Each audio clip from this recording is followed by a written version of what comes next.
ದಾವಣಗೆರೆ ದಕ್ಷಿಣ ವಿಧಾನಸಭಾ ಕ್ಷೇತ್ರದಲ್ಲಿ ಕಾಂಗ್ರೆಸ್ ಅಭ್ಯರ್ಥಿಯಾಗಿರ್ತಕ್ಕಂಥ ಸಮರ್ಥ ಅವರು ಗೆಲುವನ್ನು ಕಂಡಿದ್ದಾರೆ. ಈ ಬಗ್ಗೆ ಮಾತನಾಡಲಿಕ್ಕೆ ನಮ್ಮ ಜೊತೆ ವಿಧಾನ ಪರಿಷತ್ನ ಮುಖ್ಯ ಸಚೇತಕರು ಆಗಿರ್ತಕ್ಕಂಥ ಸಲೀಂ ಅಹಮದ್ ಸರ್ ಇದ್ದಾರೆ.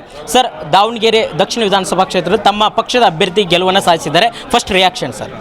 ಭಾಳ ಸಂತೋಷ ಆಗಿದೆ. ಚುನಾವಣೆ ಮುಂಚೆ ಕೂಡ ಹೇಳಿದ್ವಿ ನಾವು ಗೆಲ್ತೀವಿ ಅಂತ.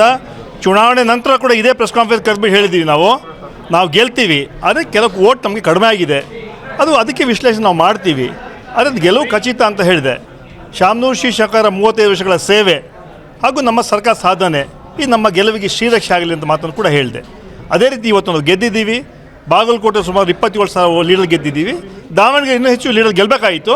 ಅದು ಸುಮಾರು ಒಂದು 5,000 ಓಟಲ್ಲಿ ನಾವು ಗೆದ್ದಿದ್ದೀವಿ. ಅದು ಯಾಕೆ ಕಡಿಮೆ ಬಂತು ಅಂತ ವಿಶ್ಲೇಷಣೆ ಮುಂದೆಗಳನ್ನು ಮಾಡ್ತೀವಿ. ಸರ್, ತಮ್ಮ ಅಲ್ಪಸಂಖ್ಯಾತ ಸಮುದಾಯದಲ್ಲಿ ಕೆಲವೊಂದಿಷ್ಟು ಗೊಂದಲ ಸೃಷ್ಟಿಯಾಗಿತ್ತು. ಸಲೀಂ ಅಹಮದ್ ಅವರು, ರಿಜ್ವಾನ್ ಅರ್ಷದ್ ಅವರು ಹೋದ ತಕ್ಷಣ ಗೆಲ್ಲುತ್ತಾ ಕಾದು ನೋಡೋಣ ಅನ್ನುವಂಥ ನಿಟ್ಟಿನಲ್ಲಿ ತಮ್ಮ ಪಕ್ಷದಲ್ಲಿ ಅಸಮಾಧಾನಗಳು ಕೂಡ ಇದ್ದಿದ್ದು. ತಾವು ಕೂಡ ಸುದ್ದಿಗೋಷ್ಠಿಯಲ್ಲಿ ಆ ವಿಚಾರ ಪ್ರಸ್ತಾಪ ಮಾಡಿದ್ರಿ. ಇವತ್ತು ನಾವು ಗೆದ್ದಿದ್ದೀವಿ, ವಿಜಯೋತ್ಸವ ಆಚರಣೆ ಮಾಡ್ತಾಯಿದ್ದೀವಿ. ಹಳೆದೆಲ್ಲ ಚರ್ಚೆ ಮಾಡೋಕ್ಕೆ ನಾವು ಸಿದ್ಧ ಇಲ್ಲ. ಈಗ ಮುಂದಿನಗಳು ಏನು ಮಾಡಬೇಕಂತ ಮಾಡ್ತೀವಿ. ಇವತ್ತು ನಾವು ಗೆದ್ದಿದ್ದೀವಿ, 2 ಕ್ಷೇತ್ರ ಗೆದ್ದಿದ್ದೀವಿ. ಅದೇ ನಮ್ಗೆ ಸಂತೋಷ ಆಯಿತು. ಸರ್, ಒಂದು 20% ಮತಗಳು ಕಡಿಮೆ ಆಗಿದ್ದಾವೆ ಸರ್. ಯಾಕಂತಂದರೆ ಅಲ್ಪಸಂಖ್ಯಾತ ಮತಗಳು ಕಾಂಗ್ರೆಸ್ ಪಕ್ಷದ ಬಿಟ್ಟು ಹೋಗೋದಿಲ್ಲ ಅನ್ನುವಂಥ ಚರ್ಚೆ ಇತ್ತು. ಆದರೆ ಈ ಒಂದು ಕ್ಷೇತ್ರದಲ್ಲಿ ಎಲ್ಲ ಒಂದು ಕಡೆ ಒಂದಿಷ್ಟು ಪರ್ಸೆಂಟೇಜ್ ಕಡಿಮೆ ಆಗಿರ್ತಕ್ಕಂಥ ಹಿನ್ನೆಲೆ ಯಾವ ರೀತಿಯಾಗಿ ತಮ್ಮ ರಿಯಾಕ್ಷನ್? ನೋಡಿ, SDP ಅವ್ರದ್ದೇ ಪಾರ್ಟಿ ಇದೆ, ಅವ್ರು ಕಂಟೆಸ್ಟ್ ಮಾಡಿದ್ದಾರೆ. ಕೆಲವು ಇಂಡಿಪೆಂಡೆಂಟ್ ಕಂಟೆಸ್ಟ್ ಮಾಡಿ ಓಟ್ ತೊಗೊಂಡಿದ್ದಾರೆ.